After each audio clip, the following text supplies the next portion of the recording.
제가 오늘 여러분들과 함께 그 신약과 관련되어지는 개론을 공부하는데 예수 보고서 증인들의 고백이다라는 제목의 요 주제를 가지고 왔습니다. 어저께 이제 구약을 공부하셨다고 하더라고요. 그래서 오늘은 신약을 공부하는데 제가 신약에 대해서 가르치면서 가장 중요한 우리가 알아야 될 것은 무엇인가. 사실은 아까 제가 얼굴은 기도하느라고 뵙지는 못했는데 우리 박 권사님께서 우리 교사들께서 그 심령으로부터 나오는 그 중심으로부터 나오는 그리스도의 사랑을 다음 세대에게 전해줄 수 있으면 좋겠다, 단순한 지식을 넘어서서 이렇게 기도를 해주셨는데 제가 그 말에 100% 동의를 합니다. 제가 신학생들을 오랫동안 가르쳐 본 결과 지식도 굉장히 중요한데 그 지식을 담는 그릇이 중요하고 그 담겨진 것을 보고 아이들이 변하더라고요. 그래서 제가 그 권사님께서 기도하실 때 그 기도를 이렇게 함께 아멘 하면서 제 마음에 떠올랐던 교사 선생님이 생각이 났습니다. 제가 중학교 3학년 때 엄청 방황을 했는데 그때 제가 용인 사람인데 용인 시골에 이금희 선생님이라고 계셨어요. 그 선생님께서 저뿐만 아니라 저희 아이들을 얼르고 뭐 사주고 부르고 했던 기억이 납니다. 근데 뭘 가르쳐 주는 기억은 전혀 안 나요. 그런데 그분이 말씀 앞에 신실했고 그 말씀의 신실함 때문에 당신의 일이 굉장히 많았지만 맡겨졌던 그 아이들을 위해서 오롯이 시간을 썼고, 그래서 그 사랑이 너무 커서 그때 그 선교원에서 선생님을 하셨는데 선생님을 하시면서 이제 당신께서 또 벌었던 돈을 갖고 준비해서 그 선교원의 허락을 받아서 거기서 아이들을 불러다가 기도회도 하고 또 거기서 파티도 해주고, 사실은 그래서 저희 동기 중에서 목사가 5명 정도 나왔습니다. 그러니까 저희 친구들을 만나면 누구를 얘기하느냐, 항상 모이면 이금희 선생님을 얘기합니다. 그래서 그 선생님, 물론 그 외에도 뭐 여러 선생님들이 계시지만 저희가 그 중3 때 경험했던 그 선생님의 그 모습, 우리가 그분이 어떠한 성경 말씀을 가르쳤는지는 사실은 기억은 안 나요. 그러나 그분이 그 말씀이 그분 가운데 살아있었다는 기억은 나고, 그것이 오롯이 문자적으로는 아니지만 그분의 삶을 통해 전해졌다라는 어떤 그런 것들을 기도를 들으면서 그렇다, 그런 선생님, 그러한 사역자가 돼야 되겠다라는 생각을 했었습니다.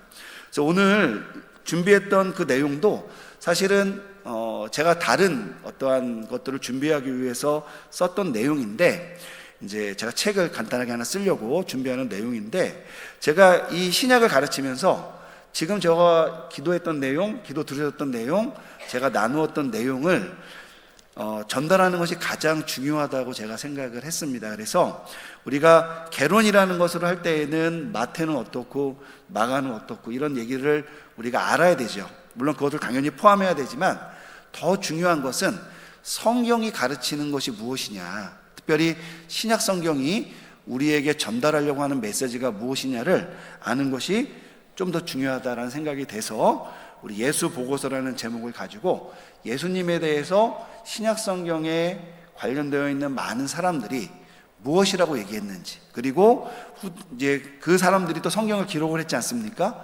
그분들이 어떠한 관점에서 성경을 기록했는지를 우리 짧은 시간에 요약적으로 나누어 보도록 하겠습니다. 자, 오늘 PPT를 보면서 하도록 하겠습니다. 좀 띄워주시죠. 네. 요게 이제 거표집니다. 네. 보시면은 제가 이제 아마도 이게 잘 안 보여서 눈이 노안이 와서 여기를 가끔씩 쳐다보도록 하겠습니다. 크게 6 부분으로 이야기를 나누려고 하는데, 들어가기와 예수님의 33년의 생애, 그리고 교회는 예수님을 어떻게 고백해 왔는가, 그리고 예수님은 어떻게 자신을 소개하는지, 그리고 예수님을 만난 사람들은 예수님을 어떻게 말하는지, 그리고 마지막으로 여러분들이 오늘 수업의 오늘 세미나의 목적, 각 성경은 무엇을 말하는지를 아주 간단하게 이야기하도록 하겠습니다. 자, 들어가기부터 한번 보도록 하겠습니다. 여러분, 신약 성경의 주제, 여러분 제가 이쪽 보고 해도 되겠죠? 예. 혹시 이 마이크가 좀 있나요? 예. 왜냐면은 저기 너무 멀어서 죄송합니다.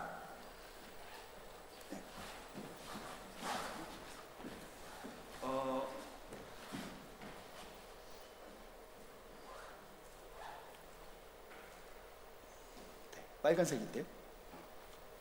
이게 파란색이 돼야 되겠죠? 예.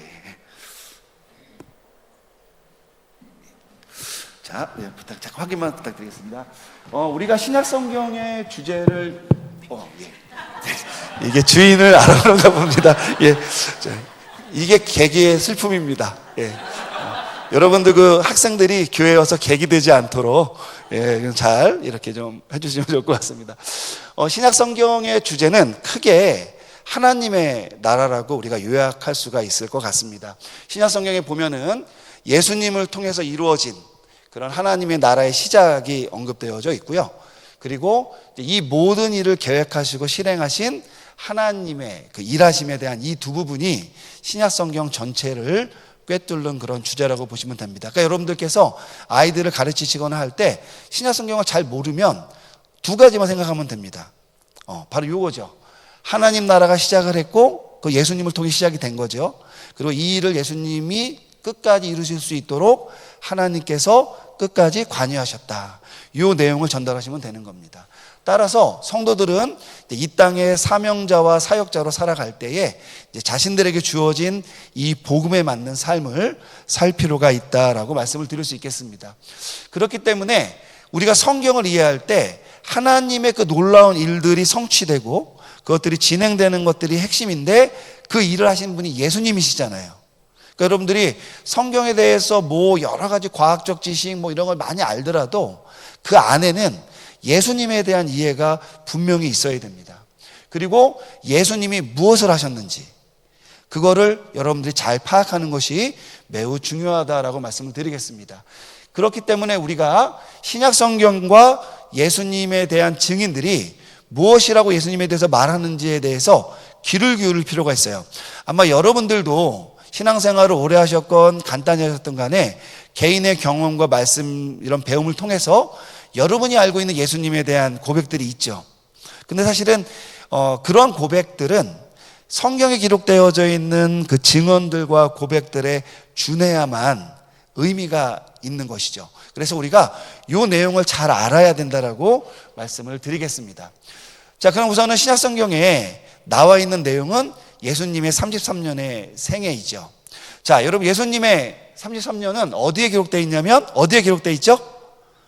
그죠? 마태복음, 마가복음, 누가복음, 요한복음 이걸 묶어서 사복음서라고 부릅니다. 근데 여러분이 사복음서가 있고요. 제4복음서가 있어요. 그러니까 제4복음서는 네 번째 복음서를 얘기하는 겁니다. 그러니까 요한복음을 얘기하는 거고요. 우리가 이 사복음서라 그러면 마태, 마가, 누가, 요한을 묶어서 요거를 조화롭게 네 복음서라고 부릅니다. 여기에 보면 예수님의 수태기사, 그리고 예수님의 유아기 기사, 그리고 어린 시절의 사건이 포함되어 있고요. 이제 그런 것들 내용들이 이제 여기저기 흩어져 있고 모든 성경에는 예수님의 3년간의 그 공생에 대한 사역. 그러니까 공생이라는 말은 예수님께서 33년을 이 땅을 지내셨는데 30년은 엄밀히 말하면 하나님 나라의 일꾼으로 왔지만 그 일을 공적으로 행하신 기간은 아니에요. 그래서 우리가 공생애와 생애를 구분을 하는데 그 마지막 3년을 공생애라 이렇게 부릅니다. 그때 예수님께서 이제 죽음과 부활이라는 사건까지 묶어서 하나님 나라의 시작을 알리는 그러한 신호탄을 올리셨죠. 그리고 복음서 기자들은 이 예수님의 사역을 통해서 성취된 그 하나님 나라 그리고 그 구속의 계획을 이제 성경에 기록해 놓은 겁니다. 그러니까 우리가 성경을 읽을 때에는 무엇을 알아야 되냐면 예수님의 생애, 예수님의 공생애, 그리고 예수님의 공생애를 통해 이루어진 일들이 무엇인지를 이해하는 것이 굉장히 중요하다라고 말씀을 드리겠습니다. 복음서의 목적은 요한복음 20장에 보니까 듣고 믿는 이들로 하여금 그의 제자가 돼서 예수가 하나님의 아들 그리스도인 것을 전하고 함께 그 자리에 사람들을 초청하도록 하는 일, 바로 이것이 이제 복음서의 기록 목적이다라고 되어 있습니다. 그런데 제가 이제 여러분 이 부분을 얘기하면서 이 부분을 좀 강조한 이유가 있어요. 왜냐하면 예수님의 생애 33년에 대해서 얘기하면서 많은 사람들이 예수님은 훌륭한 윤리교사였다, 예수님은 당대의 종교를 타파한 혁신가였다, 개혁자였다, 이런 식의 이야기들을 굉장히 많이 좋아하고 반응을 한다는 거예요. 그런데 사실은 예수님께서 윤리적 모습을 보여주셨고요, 당시의 유대교가 하나님을 믿는다고 하면서도 하나님의 뜻을 따르지 못하는 그 모습을 개혁하고 그 모습을 하나님께 바로 드리려는 노력은 했지만, 그런 모든 행위가 사실은 그 자체의 의미가 있는 것이 아니라 그것이 지향하는 바가 있는 거죠. 하나님 나라는 무엇인가, 하나님의 통치가 일어나면 어떠한 일이 일어날 것인가가 핵심이기 때문에 여러분들이 예수님을 단순하게 4대 성인, 훌륭하고 완전한 분으로서의 어떠한 그런 4대 성인 중에 한 명으로 이해하는 정도의 지식이나 그런 고백으로 머무는 것은 우리가 기독교인으로서, 신앙인으로서 성경을 아직은 성숙하게 읽지 못하고 있는 것이다. 만약에 내가 그렇게 성숙하지 못한다면 당연히 나에게 딸려있는 제자도 어떻게 되겠어요? 미숙해지겠죠. 그러니까 여러분들이 이 부분을, 지적인 부분뿐만 아니라 이 가르침에 대해서 내가 적절하게 반응을 할 수 있어야 된다는 것을 여러분들에게 좀 강조를 드리고 싶습니다. 자, 그러면 이러한 예수님에 대해서 지금까지 교회는 무엇을 고백해 왔는가 했을 때, 여러분이 잘 알다시피 그 내용이 사도신경에 기록되어 있습니다.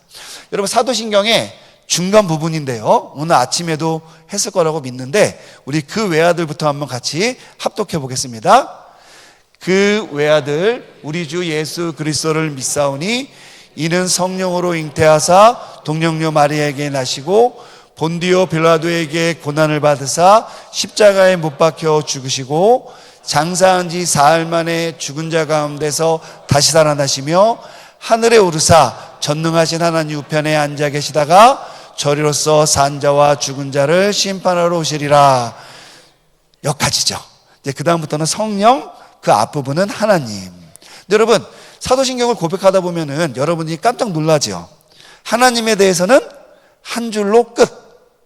성령님도 우리가 굉장히 기도할 때 성령님 하는데 성령님도 언급하는 둥 마는 둥 끝.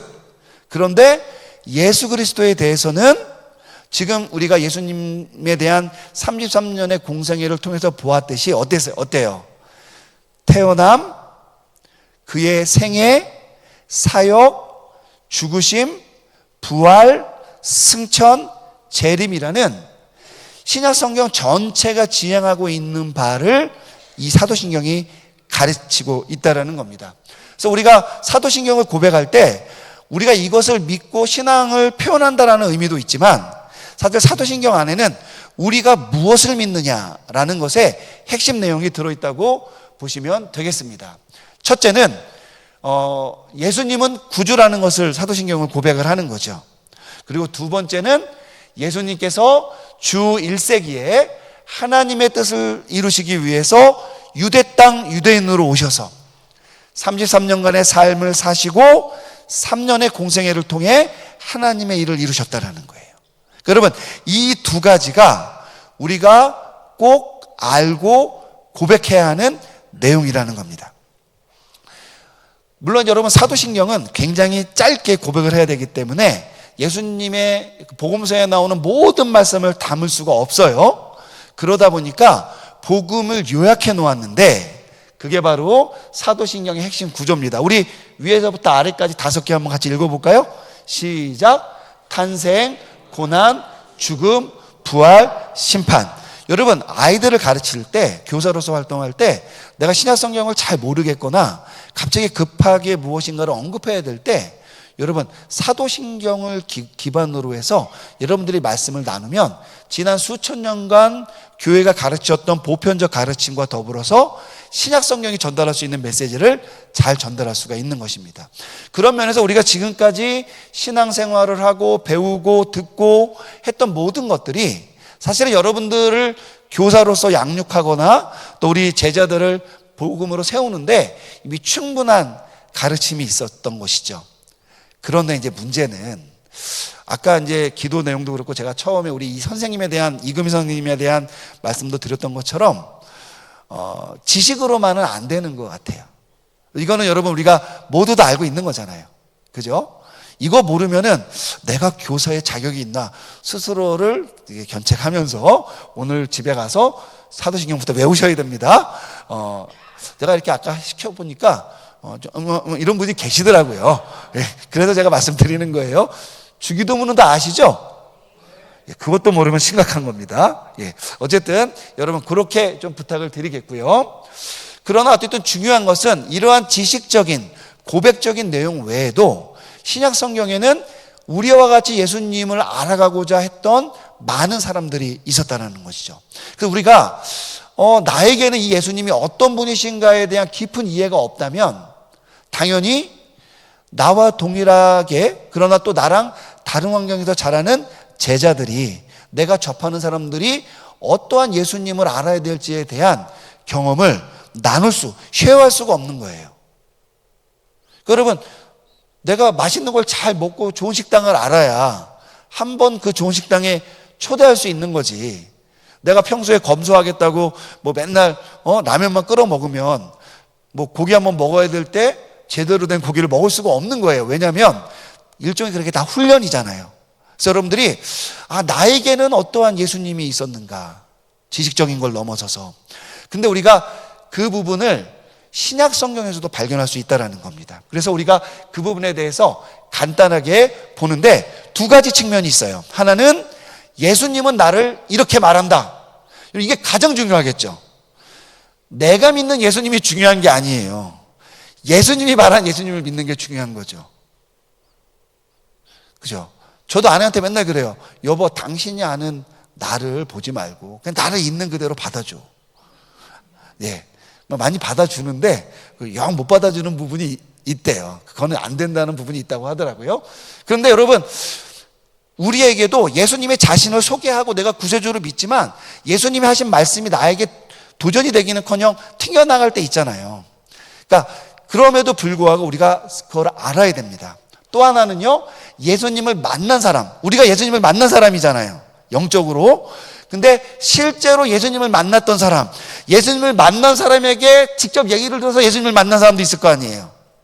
그런 사람들은 예수님에 대해서 무엇이라고 얘기하느냐 라는 증인적 혹은 고백적 내용을 간단하게 보도록 하겠습니다.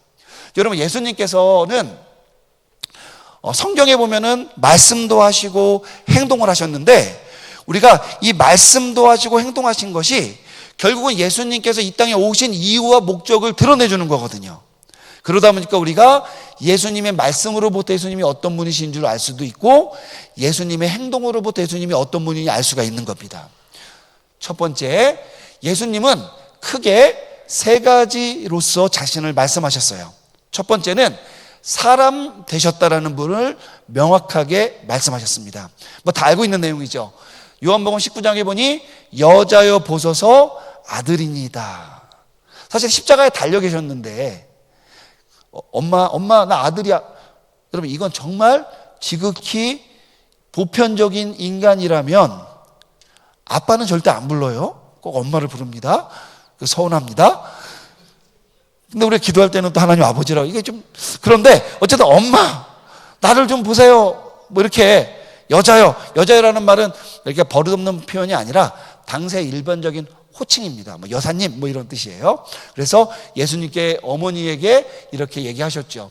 또 19장 28절에 십자가상에서 극한 고난 중에 내가 목마르다. 여러분, 이 내가 목마르다라는 이 말이요, 사실은 많은 신학자들이 예수님이 참 사람 되심의 상징적인 표현이다라고 얘기합니다.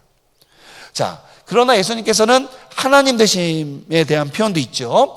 요한복음 17장 22절에 보면 우리, 즉 하나님 아버지와 이 땅에 있는 예수님이 하나 된 것 같이 아버지와 나는 하나이다 라는 그런 말씀을 전하신 것처럼 하나님과 동등된 입장, 그런 위치라는 것을 표현하셨고, 누가복음 23장 43절에 보니 십자가상에서 하나님만이 허락할 수 있는 낙원 입성에 대한 허락을 선포하세요. 그러니까 여러분, 이거는 예수님께서 갖고 있는 고유한 신적인 그런 어떤 위치를 보여줍니다. 오늘날에는 예수님을 신적인 위치에서 보려는 것에 대한 두려움들이 크리스찬들에게도 있는 것 같아요. 옛날에는 예수님을 인간적인 관점에서 보려는 것에 대한 두려움이 있었어요. 왜냐하면 하나님의 아들인데 십자가에 죽었어? 좀 뭔가 빠져 보이는 거예요. 오늘날에는 반대로 예수님이 인간으로 왔는데 신이래. 뭔가 영화 같아. 그죠? 좀 뻥 같아. 그러다 보니까 우리 그리스도인들도 예수님에 대해서 성경이 증언하는 바를 감추려고 하는 그런 모습이 있는데, 여러분, 그거는 성경을 성경대로 가르치지 못하는 모습이다 라는 걸 여러분이 기억하시면 좋겠고요. 예수님은 자신을 이렇게 표현했습니다. 나는 생명의 떡이다, 세상의 빛이다, 양의 문이다, 선한 목자다, 부활이요 생명이고, 마지막은 뭐라고 되어 있죠? 길이요 진리요 생명이다. 결국은 이 말은 다 뭘 의미하는 거냐면, 당신과 관련되지 않으면 그 어떠한 존재도 아버지께, 즉 구원의 자리에 나올 수 없다라는 점을 명시하신 겁니다. 그래서 여러분이 나중에 시간이 되실 때 요한복음 20장 30절 31절에 보면은 왜 사도 요한이 요한복음을 기록했는지에 대한 부분을 명확하게 기록해 주고 있습니다. 자, 그런데 행동을 통해서도 예수님이 어떤 분인지가 명확히 드러나는데요. 첫 번째는 말씀 위주의 삶을 사셨다는 것을 명확히 볼 수 있어요. 여러분, 예수님은 말씀 위주로 살아갈 필요가 있었을까요? 그냥 사는 대로 살면 될까요? 어렵죠. 여러분, 예수님인데 그냥 사는 대로 살면은 그게 말씀대로 사는 거 아니에요? 그런데 여러분, 우리가 예수님의 생애를 찾아보면, 성경에 보면 예수님의 모든 행동이 하나님이 말씀하시고 가르쳤던 그 말씀에 준하는 삶만 사셨어요. 오히려 유대인들이 자신들의 관습과 문화로 인해서 말씀을 조금 왜곡하거나 실리적으로 바꿔놓은 부분들을 더 엄격하게 개정해서 오직 말씀의 기준에 맞게 살도록 하셨다는 거죠. 그 말씀은 뭘 의미하는 거냐면, 예수님께서는 하나님의 아들로서 이 땅에서 모든 권한을 누릴 수 있었지만, 그가 이 땅에 온 이유는 하나님의 뜻을 이루시기 위해 오셨기 때문에 그의 말씀에서 벗어나지 않았다는 거죠. 여러분, 우리 주님이 그랬다면 그 말씀을 가르치는 우리도 완벽할 수는 없지만 그 말씀에 무릎 꿇을 수 있는 용기가 필요한 겁니다. 두 번째는요, 하나님이 주신 사명에 붙들린 삶을 살았어요. 마가복음 4장 17절에 보니 회개하라 천국이 가까웠다 라는 선언을 가지고 말씀 사역을 시작했고, 마태복음 26장에 보니 나의 원대로 마시고 아버지가 원하시는 대로 하기를 바라신다. 여러분, 십자가 사건이 참 인간 되신 예수님께도 너무나 어려운 비아 돌로로사, 고난의 길이었던 거예요. 우리 예수님 어차피 3일 후에 부활할 줄 아니까 그냥 한번 십자가에 뭐 박아봐.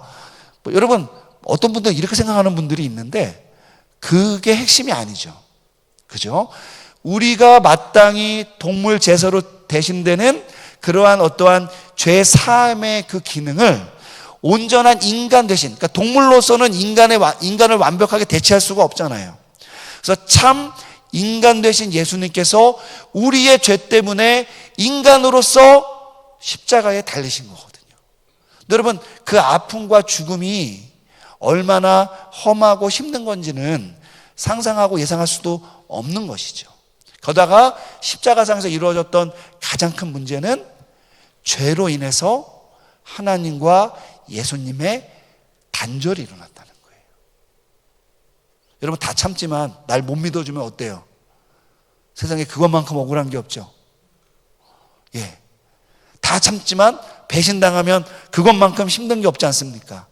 물론 하나님이 배신한 것도 아니고 하나님께서 이렇게 멀리한 것도 아니지만 그 죄의 문제를 해결하기 위한 그 순간이라는 것이 예수 그리스도께는 육체적 고난에 더해서 견딜 수 없는 아픔이었던 것이죠. 그러나 예수님의 행동을 보면 하나님의 주신 사명이라면 기꺼이 감당했다는 거예요. 여러분, 우리가 교사가 된 게 무엇입니까? 우리에게 맡겨진 사명인 거예요. 우리 주님이 이렇게 갔다면 우리도 생각해 봐야 될 필요가 있는 것입니다. 내가 잘하고 못하고가 아니에요. 할 수 있고 할 수 없고의 문제가 아닐 수 있는 겁니다. 세 번째, 진정한 사랑을 가지셨죠. 나사로의 죽음을 보면서 눈물을 흘리셨는데 주변 사람들이 보면서 나사로를 얼마나 사랑했는지를 감탄했습니다. 여러분, 그 사랑의 결론이 뭐였어요? 나사로야 나오너라. 예. 정리해보자면 예수님의 이러한 모습은 참 하나님이여 참 인간이신 그러한 예수님을 보여줄 뿐만 아니라 그가 우리의 구원을 위해서 구세주로서의 사명을 감당하셨고, 따라서 우리가 마땅히 그의 제자로서 그를 따르는 사람으로서의 삶의 본을 보여야 한다는 것을 말해주고 있습니다. 자, 그럼 예수님을 만난 사람들은 어떠한 모습이 있을까요? 자, 저는 크게 네 카테고리로 나눴습니다. 아마 시간 관계상 자세히 다 볼 수는 없을 것 같아요. 우선은 예수님과 함께한 가장 최측근 12명, 밥 같이 먹고 같이 자고 같이 일어난 12명, 그 다음에 예수님을 뒤에서 수정들었던 여인들이 있습니다. 그리고 세 번째 그룹은 이제 예수님을 만나서 새로운 삶을 시작한 그룹이 있었어요. 그리고 마지막에는 이도 저도 모르고 그냥 옆에서 뛰어노는데 예수님이 아 이뻐라 해가지고 예수님에게 머리 쓰담쓰담 당한 그런 귀염둥이들이 있었습니다. 그런데 이 네 그룹이요, 예수님을 봤던 거리가 다르잖아요. 예수님을 맨날 옆에서 봤던 사람, 예수님을 뒤에서 섬겼던 사람, 예수님을 잘 몰랐는데 누군가에 소개받아서 알았던 사람, 아, 나는 그냥 돌아다니는데 뭐 받아가지고 먹었더니 알고 보니까 교회에서 메리 크리스마스 이래가지고 성탄 이거 과자 먹으네, 이런 거거든요. 그런데 이 사람들이 어떠한 반응을 보였느냐는 거예요. 자, 첫 번째, 예수님과 함께 사람들인데 12제자는 베드로, 안드레, 야고보, 요한, 빌립, 바돌로메, 도메, 마테, 알파, 베드, 야고보, 다데오, 가나안인, 시몬, 가룟, 유다. 이게 12명인데 저 중에 한 명은 이제 떠나갔죠. 자, 이 사람들은 예수님과 있으면서 어떠한 느낌을 받았느냐? 첫 번째는 다정하신 분이었다라고 느낌을 받은 것 같아요. 마가복음 6장 30절에 보니 사역을 감당하고 나서 예수님이 뭐라 그러냐면 야, 더 뛰어야지 가 아니라 한적한 곳에 가서 쉬어라. 여러분, 우리 주님께서는 쉼을 제자들에게 나누시는 분이었고요. 마태복음 12장에 보니 안식일에 생명을 구하는, 여러분 안식일에는 어떤 행동을 하면 안 돼요.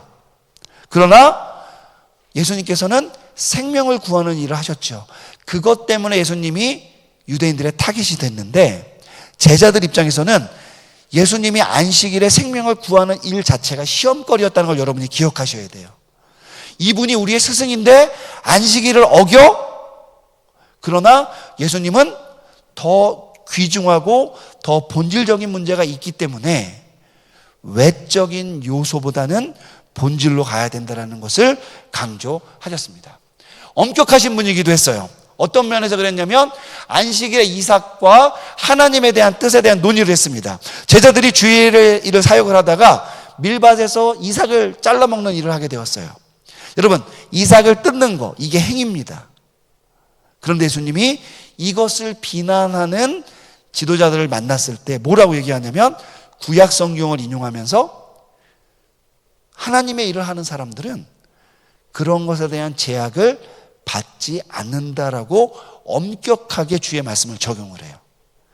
야, 내가 한 게 아니야, 제자들이 한 거야 라고 하지 않고 그들의 사역을 인정하시는 그런 모습을 통해 그런 모습, 엄격한 태도로 사람들에게 다가갔습니다. 또한 고르반 논쟁이라는 거, 모두가 그냥 그렇다 하고 넘어가는 그런 문제를 본질적으로부터 하나님께 드릴 것과 부모를 섬기는 이 모든 일을 오로지 말씀 가운데 잘 성취할 것을 가르치면서 엄격하게 말씀을 가르쳤던 거죠. 여러분, 주일학교 하다 보면 아이들이 게을러지잖아요. 그러다 보니까 선생님들이 부담이 되니까 그냥 놀먹하는 경우가 많습니다. 여러분, 걔네들이요, 올해 한 해 52주 예배를 드리잖아요. 그죠? 52주, 53주. 그러면은 분모 공부 시간 20분이면 걔네들이 올해 한 해 동안 성경을 배우는 시간 10시간도 안 되는 거예요. 분모 공부 시간이. 딴 데서 성경 배울 데가 없어요. 근데 여러분, 선생님들이 그게 부담이 되고 내가 이 말씀을 전하는 것들에 대한 확신이 없어서 말해주지 못하면 걔네들은 있잖아요, 올해 한 해를 말씀 없이 한 해가 지나가는 거예요. 그럼 누가 먼저 이 말씀에 대한 위중함과 엄격함을 느껴야 될까요? 그죠? 교사인 내가 먼저 그것의 위중함과 그것의 무거움을 느낄 필요가 있어요. 우리 주님도 있잖아요. 어떤 행위를 하실 때 굉장하게 말씀을 엄격하게 해석을 하세요. 어떨 때는 끝없는 자비와 사랑이 있었는데 어떨 때 보면 말씀에 대한 엄청난 권위를 가지고 그 말씀을 적용시켰죠. 인내하는 스승으로서 70번에 7번을 용서하라. 특별하신 분이기도 했습니다. 무리를 걷는 사건, 변화산 사건. 그리고 그리스도, 즉 구원자로서의 모습도 명확하게 보여주셨죠.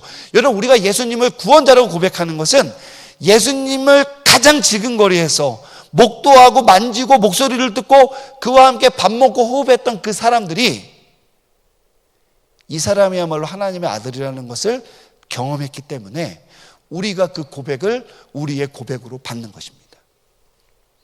그리고 이해하기 힘든 모습도 있었죠. 가룟 유다를 끝까지 식탁에 초대하는 모습도 있었습니다. 하나님에 대한 열심을 가지신 분이시죠. 성전 청결 사건. 여러분, 제가 여기 와가지고 청안교회 와가지고 이 교회를 헐라. 이정현 목사님 잠깐 나와볼래? 그럴 겁니다. 이거는 그거보다 100만 배는 더 충격적인 얘기를 하신 거예요. 왜요? 하나님의 기도의 장소, 하나님의 집을 지키기 위해서. 우리 예수님 하나님을 향한 이런 열심이 있으셨던 분이죠. 지혜자, 성전세의 문제와 가해사의 것은 가해사에게 주라는 굉장히 복잡한 문제를 말씀을 근거로 해서 그것을 풀어내셨어요. 여러분, 아이들이 질문을 할 때 그걸 풀어내기 위해서 적어도 AI한테 물어보고는 와야 되는 거예요. 책은 못 보더라도. 그냥 대충 피자 하나 사주면서 아니죠. 여러분, 요즘은 정말 기구가 좋잖아요. 교사하기 딱 좋은 때입니다. 교수는 별로예요. 숙제를 자꾸 AI로 내서. 그리고 생명의 구원자, 혈루증을 앓던 여인, 그리고 이제 요 두 번째죠. 예수님과 함께 한 사람들 중에 여인들이 있는데요. 이 여인들은 당시에 소외됐고 메인 라인이 아니었어요. 여러분, 12제자는 다 남성이었잖아요. 당시의 사회가 그랬어요. 그럼 예수님이 남자들만 데리고 뭘 했느냐? 그 시대의 정서에 맞게 그게 아니었다는 거죠. 예수님은 그 당시에 소외당하고 카운트에도 들어가지 않았다고 보여지는 여성들과도 동일한 사역과 동일한 은혜를 베푸셨는데, 대표적으로 생명의 구원자, 혈루증 앓던 여인 막달라 마리아의 귀신을 쫓는 사건을 통해 그가 그들에게 생명을 주는 분이라는 것을 분명히 드러내셨습니다. 또한 베드로의 장모님의 열병을 치료하는 것을 통해서 예수님은 어떤 분이시냐, 또한 가늠하다 끌려온 여인의 생명을 말씀으로 구원하시는 걸 통해 그에게 생명을 되돌려주셨죠. 여러분, 이 당시에 여인들이 겪었던 많은 문제들이라는 게 오늘날로 치자면 없는 사람들, 소외된 사람들, 못 배운 사람들, 여러분 그렇게 일부 바꿀 수가 있을 거예요. 여러분, 그분들 누가 신경 씁니까? 그죠? 이렇게까지 어려운 거예요. 교회가 너무 깨끗하면, 교회가 너무 깨끗해서 내 옷이 남루해서 못 들어오는 거예요. 그런 심정을 가지신 분들이 여러분 없겠습니까? 있죠. 그분들에게 우리가 손을 내미는 건데 바로 예수님께서 그 시대에 어느 누구도 손대고 싶지 않았고 어느 누구도 더 이상 관여하고 싶지 않았던 그런 사람들에 대해서 이런 모습으로 나가주셨죠. 엄격하지만 자애로우신 분. 자녀의 것을 개에게 던질 수 없다. 그러나 주님, 내가 주님을 의지합니다라고 고백했을 때 그 자녀를 고쳐주는 그 놀라운 역사를 보이셨죠. 합리적인 분이십니다. 때로는 엄마가 와가지고 이때도 치맛바람이 있었어요. 내 아들을 이쪽 베스트 포지션에다가 그래? 알았어? 그러면서 뭐라 그러셨어요? 내 잔을 마실 것이다. 괜히 엄마가 그 얘기해가지고 그 잔을 마셨어요. 그래가지고 야고보 사도께서 가장 먼저 순교하셨습니다. 예수님 순교하시고 나서 몇 년 안 돼서 바로 순교하셨어요. 그 엄마 때문이에요. 그 엄마가 뭘 해야 되는지를 우리가 잘 파악할 필요가 있고요. 마리아와 마르다에 대해서도 합리적으로 말씀에 대해 설명하셨습니다. 인격적인 분으로 다가가셨죠. 사마리아 여인을 만났을 때 상종하지 않았던 시대인데 그를 상종해 주셨습니다. 친구로서 세리 마태의 집 온 여인들을 친구로 대해 주셨죠. 구세주 안나 선지자의 평생의 소원을 그 아기 예수의 모습으로 그에게 응답해 주시기도 하셨죠. 찾아와서 만나 주셨습니다. mag달라 마리아가 부활의 장소에서 울고 있었을 때 그 여인을 부활하신 후 최초로 만나셨던 그 분이 예수님이 그분이 바로 mag달라 마리아였죠. 고통을 함께 해주시는 분으로서 나사로의 무덤에 함께 하셨습니다. 문제 해결사로서 나인성 과부의 아내를 살렸고 수로보니게 여인의 귀신 들린 딸을 치유해 주시는 그런 적극적인 모습을 보여주셨습니다. 배부르게 오병이요. 근데 여러분, 남성들만 계수했지만 성경에 보면 먹은 사람은 여자와 어린애들까지 포함되어 있다는 표현이 들어있는 것을 보면 우리가 이 부분들을 예수님의 사역이 어디에까지 미치는지를 볼 수가 있는 것이죠. 새로운 삶을 신분을 주신 그런 것이 있죠. 마태의 부름의 이야기를 보면 마태가 세리에서 하나님의 일꾼으로 변해되는 그런 놀라운 역사가 일어났습니다. 그리고 자신을 다른 사람과 같은 삶을 살도록 만들어 주신 분이죠. 삭개오에게는 기회가 없었는데 삭개오에게 기회를 줘서 그가 삶을 통째로 바꾸어서 이제 온전한 하나님의 사람으로 변하는 기회를 주셨습니다. 일부러 찾아가서요. 질병을 고쳐주시는 분이었고요. 신앙의 상담자로서 니고데모의 헛소리를 끝까지 들어주셨어요. 여러분, 주일학교 청소년 중고등학교 와가지고 쓸데없는 소리 이게 이런 있어요 없어요? 예수님 끝까지. 핵심은 같이 헛소리를 하면 안 됩니다. 선생님은 헛소리를 하시면 안 되고 선생님은 끝까지 바로 잡아주도록 하셔야 되겠죠. 그리고 신앙상담자로서의 이 율법의 계명의 큰 것에 대한 이런 질문에 답을 주셨죠. 아까 이 부분은 이 율법사가 예수님을 덫에 빠뜨리려고 질문을 한 거예요. 여러분, 청년들이나 학생들이 여러분을 덫에 빠뜨리려고 질문해요, 안 해요? 하죠. 그러나 예수님은 그것을 그렇게 말씀을 조롱으로 받지 않으셨다는 겁니다. 아이들을 만져주시고 아이들의 놀이를 자세히 비루어서 그것이 하나님 나라와 어떤 관여성이 있는지를 보셨어요. 여러분, MZ 애들이 보다 비난하지 마시고 얘네들이 왜 그렇게 하는지를 보셔야 된다는 거예요. 그것을 통해서 다음 세대를 준비할 수 있어야 된다는 겁니다. 그리고 아이들의 영웅의 모습이 있었습니다. 우리 주님이 그러한 존재가 되도록 여러분이 아이들 앞에서 그리스도 중심의 제자가 되셔야 되고 교사가 되어야 된다는 것이죠. 그래서 성전에서 소리질러 호산나 다윗의 자손이여라는 메시아적 선포가 어른들이 12제자 입에서도 나오지 않았어요. 아무것도 모르는 교회 나갔나? 예수님을 알기나 하나? 그런데 그 입에서 참으로 잘하였다라는 칭찬이 나온 것이죠. 생명을 주시는 분으로서의 모습, 그리고 병을 고쳐주시는 그런 모습이 있습니다. 여러분, 요 다음이 신약개론인데요. 신약개론은 우리가 이 시간에 못할 것 같습니다. 왜냐하면 어저께는 2시간이었으나 오늘은 약속된 시간이 1시간 남짓이어서 그 부분은 서면으로 제출하도록 하겠는데요. 중요한 포인트는 요거는 아셔야 돼요.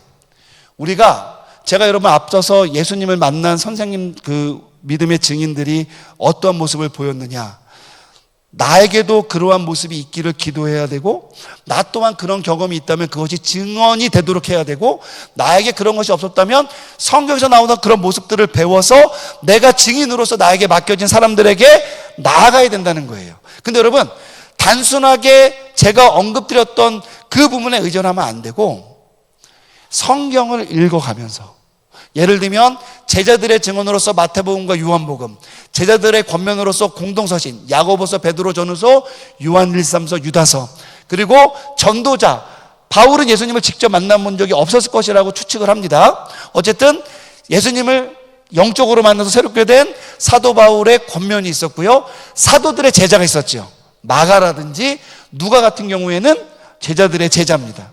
그리고 예수님의 약속을 최종적으로 살아남아 받은 사도 요한이 기록한 요한계시록을 통해서 여러분들이 이 말씀의 그 깊이와 의미를 알면 좋은데 56분이니까 2분 안에 정리하도록 하겠습니다. 우리 강사님은 끝나자마자 나와서 진행할 것을 준비해 주시길 바라겠습니다.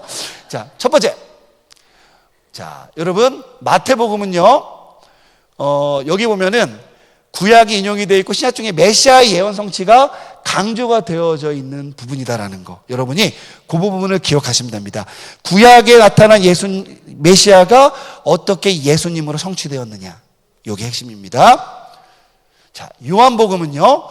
영생을 주시는 하나님의 아들이 어떤 분이시냐. 그래서 너희들이 지금 만난 그 예수가 하나님의 아들 그리스도인 것을 믿게 도와주기 위해 쓰여진 거예요. 그러니까 여러분 주일학교 학생들이나 청년들이랑 예수님에 대해서 정말 알고 싶으면 저는 요한복음을 먼저 읽어볼 것을 추천을 드립니다.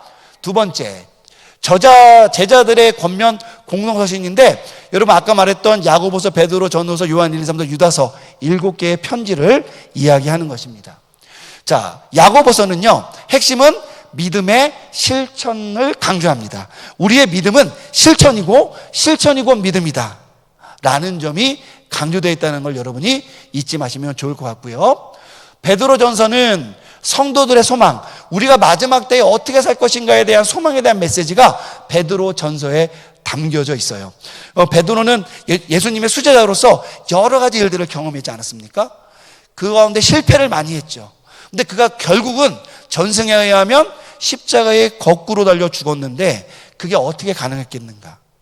바로 천국에 대한 소망, 메시아에 대한 소망을 그가 목도하였기 때문에 가능했다라고 학자들이 이야기합니다. 베드로 후서도요, 선하고 거룩한 삶을 교훈하는 것이 핵심으로 이루어져 있다. 요한 1, 2, 3서, 요한 1서는 그리스도의 인격을 바로 이해할 것, 서로 사랑할 것에 대한 내용이 강조되어 있고요. 요한 2서는 진리를 왜곡하는 거짓 교사, 그 입에 귀를 기울이지 말라. 근데 여러분 이거는요 거짓 교사만 문제가 아니라 우리 마음속에도 그러한 의문이 자꾸 떠오르거든요. 그럴 때마다 그 감정을 십자가 앞에 내려놓는 습관을 가져야 돼요. 덮어놓고 믿으라는 게 아니라 공부하고 질문하고 논의하는 가운데 온전한 신앙에 뭐하는 거고요. 요한 3서는 사랑을 실천하는 자와 실천하지 않는 자는 어떠한 모습의 차이가 있는지를 보여줍니다. 자, 유다서에는 온전한 가르침을 변질시키는 거짓 교사를 멀리하고 성경의 가르침, 사도의 가르침을 붙잡아라. 바울서신은 13권이나 있기 때문에 히브리서까지 14권이 있기 때문에 눈팅만 하고 넘어가도록 할게요. 자, 빨리 넘어가겠습니다. 로마서, 구원받은 자의 새로운 삶, 이신칭의. 골로새서, 그리스도의 탁월함. 고린도 전서, 교회 내의 많은 문제에 대한 성경적 답변. 고린도 후서, 교회가 바로 세워졌을 때에 우리가 어떠한 태도를 취해야 되는가라는 것에 대한 주제가 있고요. 갈라디아서 이신칭의 복음이 얼마만큼 중요한지를 이야기해 주고 있습니다. 에베소서 교회의 연합, 신비적인 연합의 의미가 무엇인지를 이야기해 주고 있습니다. 교회의 교회론입니다. 신약성경의 교회론. 빌립보서 기쁨의 편지로서 우리의 기쁨은 기쁘기 때문에 기쁨이 아니라 기쁘지 못할 때에 느낄 수 있는 기쁨, 역설적 기쁨, 참된 기쁨이라는 것을 전달해 주고 있습니다. 데살로니가 전서, 복음 가운데서 슬퍼하지 말고 오직 그 남겨졌던 상황이더라도 믿음 가운데 머물 것. 고린도 후서 마지막 날에 대한 메시지가 왜곡된 유혹들이 많은데 오직 말씀 가운데 머물면서 온전한 가르침 가운데 머물러 살아갈 것. 히브리서 그리스도가 얼만큼 위대하시고 비견할 수 없는 분인지에 대해서 여러 가지 측면에서 논의를 해주고 있습니다. 그리고 동역자들에게 보낸 편지를 보면 디모데전서, 디모데에게 사역을 위임하면서 가장 중요한 것은 거짓 교사의 가르침을 멀리하고 너 스스로가 먼저 온전한 진리의 가르침을 가르치는 교사가 되라. 말씀 공부를 하라는 겁니다. 디모데 후서, 바울 생애의 마지막 부분에서 바울께서 마지막 유언적으로 디모데에게 전하는 메시지입니다. 여러분이 사도 바울의 마지막 호흡을 듣고 싶으면 디모데후서를 보면 되겠습니다. 디도서 그레데 교회에 나타난 교회의 많은 문제들을 해결하도록 자신의 이방인 제자 디도에게 복음 사역을 맡긴 내용입니다. 디도를 교회의 대표자로 세워서 어려운 환경 가운데서도 자신의 업무를 감당하라는 거예요. 교회를 세우라고 했는데 청암교회는 교회가 든든하죠? 그러니까 여러분 그 안에서 온전하게 사역자의 일만 감당하면 됩니다. 제가 엊그저께 일본에 갔다 왔는데 18년 동안 목회를 하셨는데 성도가 10명이에요. 근데 그것도 감사하대요. 오늘 아침에 카톡 받았습니다. 우리가 전도 집회 하던 중에 2명이 새로 왔대요. 울고불고 난리가 났어요. 우리는 이 정도 규모가 되면 1년에 200명씩 왔다 갔다 하죠, 부목사님? 그죠? 교회에 200명 왔다 200명 가고 그래요. 여러분, 교회를 세우는 일이 그만큼 어려운 겁니다. 너무 감사. 제가 한국에서 태어나서 목회자 하는 게 일본 갔다 와서 너무나 감사하다. 일본을 오래요. 그래서 지금 기도할 것 같아서 겁납니다. 빌레몬서 신분과 계급을 넘어서서 그리스도 안에서 하나 될 것. 사도들의 제자 마태복음 고난받는 메시아, 그 메시아의 삶의 의미와 사역의 의미가 무엇인지, 누가복음 예수 그리스도의 온 사역, 역사 가운데 일어난 온 사역 가운데 역사의 주권자가 누구시고 그 역사의 핵심을 찌르신 분이 누구신가. 사도행전 이 예루살렘 식민지인 예루살렘에서 일어난 이 사소한 사건이 그 당시에 제국의 심장인 로마에까지 어떻게 전달됐고 그 복음의 위대함은 무엇인가 눈으로 보여준 것이고요. 마지막 예수님의 약속 요한계시록 마지막 날에 고난받고 있는 성도들로 하여금 너희들의 그 고난은 고난으로 끝나는 것이 아니라 주님이 다시 오는 그날 우리가 이 모든 것을 함께 기뻐할 수 있는 그 자리에 참여하게 될 것이다. 여러분이 지금 하고 있는 이 모든 일, 우리 생애에 힘든 일로 나쁜 추억으로 끝날 수도 있죠. 어떤 분은 여기서 보상을 받을 수 있습니다. 이금희 선생님은 좋대요. 제가 목사 돼가지고. 여러분 그럴 수도 있죠. 제가 엄청 사고 쳤거든요. 어릴 때 도둑질도 많이 하고. 정말요. 손버릇이 나빴어요. 저희 아버지 장로님인데 그것 때문에 아버지가 굉장히 부끄러워하셨어요.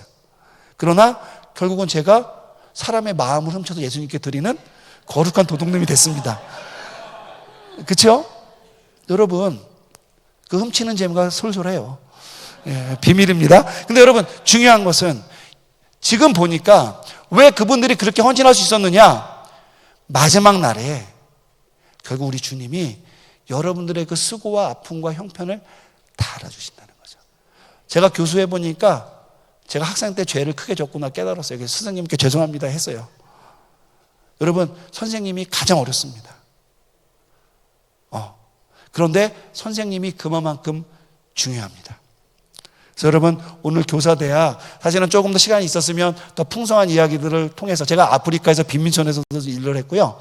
그리고 이제 보육원에서 목사를 한 7년 했어요.